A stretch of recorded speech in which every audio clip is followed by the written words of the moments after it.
যদি আরেকটু বেশি পড়ো তাহলে হয়তো তুমি ঢাকা ইউনিভার্সিটি একটা ভালো সাবজেক্ট। জিনিসটা ততটাও কঠিন না যতটা তোমার সামনে তুলে ধরা হয়। এই যে অ্যাডমিশনটাকে নিয়ে তোমার সামনে একটা ওভারহাইপ করা হয়েছে, সিটের বিপরীতে লড়ছে ধরো 50 কিংবা তোমাদের জন্য আমার একটা মেন্টরশিপ কোর্স কিন্তু ওপেন আছে।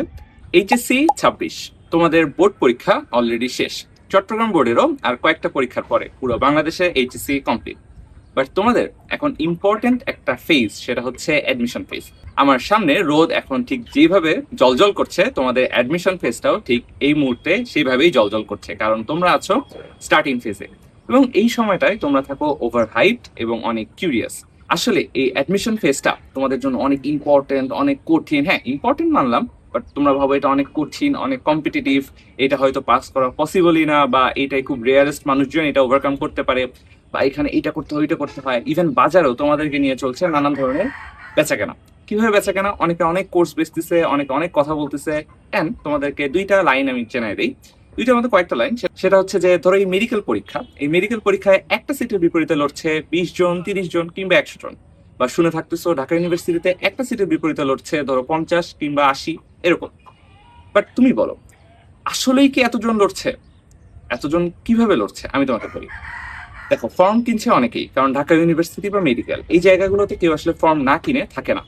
বাট কাহিনী যেটা হয়, এইখানে এই যে 80 জন বা 100 জন সবাই কি তোমার কম্পিটিটর? না, কারণ এরা সবাই এই প্রিপারেশনটা নেয়নি।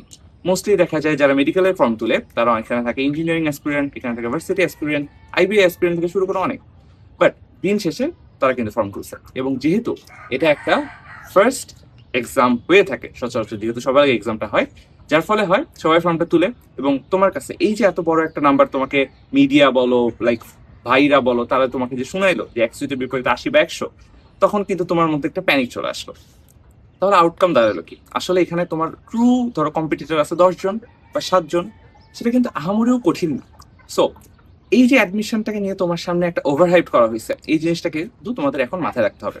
কারণ এই ওভারহাইপ তোমরা যখন হয়ে যাবা, তখন তোমরা জিনিসটাকে বেশি ভয় পাবা, এবং এই ভয় পাওয়ার কারণে তোমাদের প্রিপারেশনটা নেওয়া উচিত ছিল আরো স্মার্টলি, ভালোভাবে। বাট এই ভয়টা তোমাদের এই ভালো প্রিপারেশনটাকে নষ্ট করে দিবে, এবং at the end of the day তোমার যতটুকু পাওয়ার কথা ছিল তুমি ততটুকু পাবা না। এখন তোমাকে বুঝতে হবে যে তোমার কতটুকু পাওয়ার দরকার। দেখো, তুমি যদি আজকে মিডিয়াম প্রিপারেশন নাও বা একটু পড়ালেখা করো, তাহলে তুমি যেভাবে এইচএসসি তে তুমি কোনোভাবে একটা ধরো A+ বা ভালো একটা রেজাল্ট অ্যাসিওর করে আজকে এই ভিডিওটা দেখতেছো, তো তুমি যদি সেই ধরনের মিনিমাম একটা পড়ালেখা, মোর দ্যান মিনিমাম পড়ালেখা করো, তাহলে কিন্তু তুমি অলমোস্ট শিওর তুমি যে কোনো একটা পাবলিক ইউনিভার্সিটিতে চান্স পাচ্ছ। দেখো, অ্যাডমিশনে পড়ার সাথে তোমার কি অ্যাচিভ করবে সেটা ভ্যারি করে। তুমি যদি আরেকটু বেশি পড়ো তাহলে হয়তো তুমি ঢাকা ইউনিভার্সিটির একটা ভালো সাবজেক্ট বা ইঞ্জিনিয়ারিং এ ভালো চান্স পাচ্ছ। তুমি যদি আরেকটু বেশি পড়ো তাহলে তুমি ধরো বুয়েটে SSC পাচ্ছ। তুমি যদি আরেকটু বেশি পড়ো, বেশি পড়তে হবে, ধরো তুমি ঢাকা মেডিকেলের শুধু ঢাকার কলেজগুলো পাচ্ছ।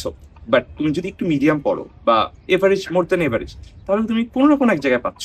তাহলে তোমাকে আগে লেভেল বাই লেভেল আগাইতে হবে। বাট এই শুরুতেই সমস্যাটা হয়, তুমি তোমার লেভেলটা না বুঝে তুমি প্রিপারেশন নেওয়া শুরু করতেছো যে আমার কাছে শুধু ঢাবি জেনেটিক্স ছাড়া আমি অন্য কোনো প্রিপারেশন নিব না, আমি ঢাবি জেনেটিক্সের জন্য পড়বো। এই করতে যায় তুমি সবকিছু পড়ো, যেটা তোমার হচ্ছে না সেটার পিছনেও তুমি সময়ের পর সময় লাগাই দাও। আর এই যে ওভারহাইপ জিনিস, এত ভাই এত কিছু মিডিয়া তোমাকে জিনিসটাকে অনেক তুলে দিছে, অনেক কঠিন। এই প্রিপারেশন নিতে নিতে তুমি মেইন যে নিজের যতটুকু পারতা সেটাকে ভুলে গিয়ে আজকে তুমি একটা ফাঁকা কলসিতে পরিণত হও।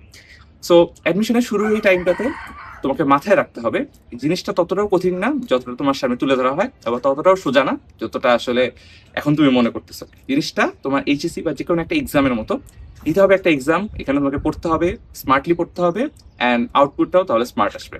অ্যান্ড ইয়েস, তোমাদের জন্য আমার একটা মেন্টরশিপ কোর্স কিন্তু ওপেন আছে। আমার অ্যাডমিশন এইচএসসি 26, লিঙ্ক ডিসক্রিপশন বক্সে দেওয়া থাকবে, একটা গুগল ফর্ম লিঙ্ক, সেখানে সবকিছু পেয়ে যাবা, কিভাবে কি এনরোল অ্যান্ড কতদিন। আর আমার ফেসবুক পেজ বা আমাকে নক করলেও সেটা ডিটেলস জেনে যাবা। সো আজকের ভিডিও এতটুকুই, এবং অ্যাডমিশনের শুরুটা স্মার্টলি করো। বেশি হাইট উঠে এটা করবো ওটা করবো সব কিনে ফেলবো, এটা করার দরকার নেই। দেখা হবে নেক্সট ভিডিওতে। আসসালামু আলাইকুম।